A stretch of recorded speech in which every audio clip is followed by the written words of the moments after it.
ধরো তুমি স্বপ্নের মধ্যে দিয়ে পাহাড়ের উপরে দিয়ে তুমি বাইক চালাচ্ছ। হ্যাঁ গাইস, তোমরা যদি সত্যিকারে পাহাড়ের উপরে দিয়ে বাইক চালাতে যাও, স্বপ্ন না বাস্তব, তাহলে চলে আসো রাঙামাটিতে। হ্যাঁ গাইস, অবশ্যই যদি রাঙামাটিতে আসো অবশ্যই তোমরা বাইক রাইড করে আসবে। তো বাইক রাইড করে আসলে তোমরা যে দৃশ্যগুলো দেখবা সেগুলো কিন্তু গাড়িতে আসলে সেই দৃশ্যগুলো তোমরা দেখতে পারবে না।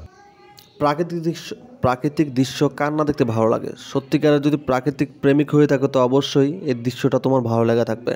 আর এই দৃশ্য ভালো লাগার জন্য হলে অবশ্যই তোমাকে আসতে হবে রাঙামাটিতে। তুমি রাঙামাটি ছাড়া এই দৃশ্যটা কোথাও দেখতে পাবে না। এরকম কখনো কল্পনা করছো? যদি কল্পনা করতে চাও, কল্পনাকে যদি বাস্তবে পরিণত করতে চাও, তাহলে অবশ্যই চলে আসতে হবে রাঙামাটি। আর রাঙামাটিতে আসতে হলে অবশ্যই তোমার যাওয়ার সময় যে রাস্তাগুলো পড়বে, তুমি মনে হবে যে সত্যিকারে তুমি গেমস খেলতেছো। আর হ্যাঁ, সত্যিকারে তুমি বাইরের কোনো কান্ট্রিতে তুমি বাইক চালাচ্ছ। যেসব কান্ট্রিতে তোমার পাহাড়ের মাঝখান দিয়ে যেই রাস্তাগুলো আছে সুড়ঙ্গ, যেমন শ্রীলঙ্কার রাস্তা, ইন্ডিয়ান কিছু রাস্তা আছে যেগুলো পাহাড়ের মাঝখান দিয়ে বাইক রাইড করতে হয়। তো এখন তোমার শ্রীলঙ্কাও যাইতে হবে না, ইন্ডিয়াও যাইতে হবে না, চলে আসতে হবে আমাদের দেশে বাংলাদেশ। আর বাংলাদেশে অবশ্যই কি রাঙামাটিতে। আর রাঙামাটি যদি আসতে চাও অবশ্যই কি এই রুট ধরে আসবা। তা আসলে অবশ্যই তোমরা দেখতে পারবা। তুমি যদি এরকম রাস্তা যদি দেখতে নাই চাও, তাহলে রাঙামাটি আসা দরকার নেই। রাঙামাটির সৌন্দর্য হচ্ছে রাঙামাটির রাস্তার সড়ক। একটা জিনিস খেয়াল করে দেখো, দুই পাশে উঁচু উঁচু পাহাড় এবং কি নিচেও পাহাড় কেটে রাস্তাটা তৈরি করা হয়েছে। সর্বশেষ একটা কথা বলবো, রাঙামাটির রাস্তায় যে বাইক চালাতে পারবে সে হচ্ছে কি প্রো বাইকার। আর ওই যে রাঙামাটিতে বাইক চালাতে পারবে না সে কখনো প্রো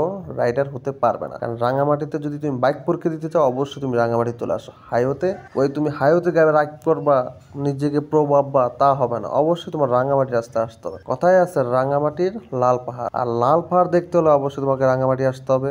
আর রাঙামাটি আসতে হলে অবশ্যই তোমার এসব পাহাড়কে ফেস করতে হবে। তো যারা বাইকে রাইডে অবশ্যই দুর্বল, তারা আমি চয়েস করবো যে তারা বাইক রাইড না করাটাই উচিত। এই যেসব রাস্তাগুলা যতটা সুন্দর ততটাই ভয়ঙ্কর।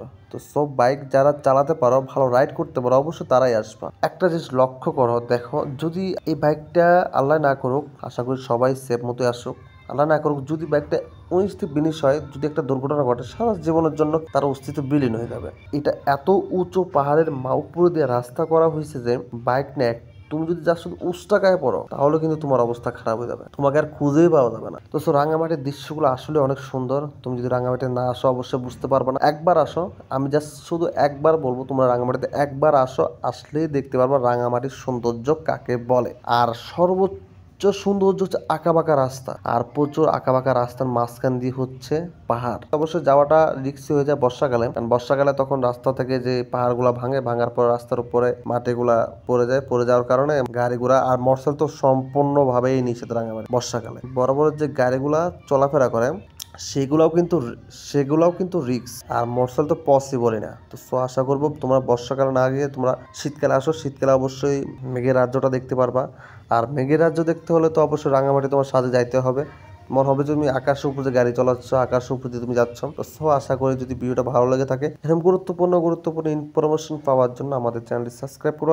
যদি ফেসবুক পেজ থেকে দেখে থাকো অবশ্যই ফলো করে, লাইক করে, কমেন্ট করে পাশে থাকবা এবং তোমাদের গুরুত্বপূর্ণ মতামতগুলো আমাদের কমেন্ট বক্সে জানাবো। আর হ্যাঁ, কিভাবে আসতে হবে তা আমাদেরকে জানাবো, ইনশাল্লাহ আমরা তা পরবর্তী ভিডিওতে আপডেট বলে দিব।